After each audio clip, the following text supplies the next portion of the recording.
मेरे हिसाब से जो शायद मैंने सबसे ज्यादा बड़ी गलती की है वो ये है, मैंने इक्विटी के अंदर पैसा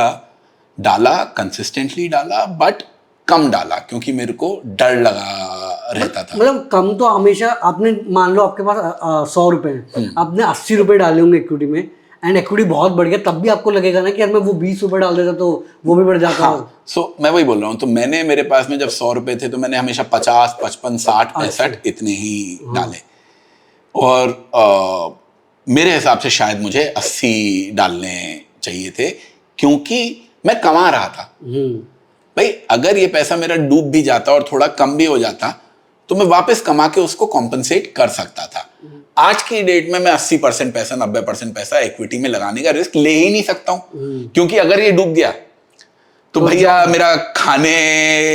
वांदे तो नहीं होंगे, बट फिर भी मेरे को थोड़ी सी दिक्कतें हो सकती है। इसलिए आज की डेट में मैं शायद 60%, हम लोग आर्ग्यू कर सकते हैं कि नहीं हंडा तुम 70 लगा सकता है, तुम 65 लगा सकता है, 60 लगा सकता है, 90% पैसा मैं आज की डेट में इक्विटी में नहीं लगा सकता हूं। आज से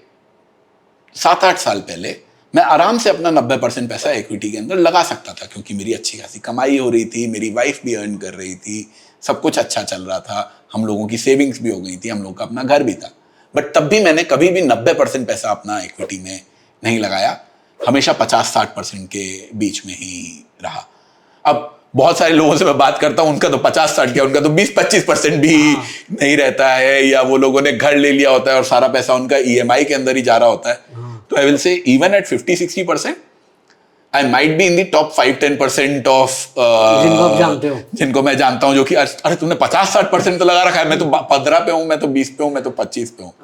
बट मेरे हिसाब से अगर तुम अच्छा कमा रहे हो, सिक्योर जॉब है और मियाँ बीवी दोनों कमा रहे हो, प्रेशर नहीं है, बच्चे नहीं है, खर्चे नहीं है, तो क्यों नहीं तुम 80%, 90% पैसा इक्विटी में लगाओगे? वो करना चाहिए था।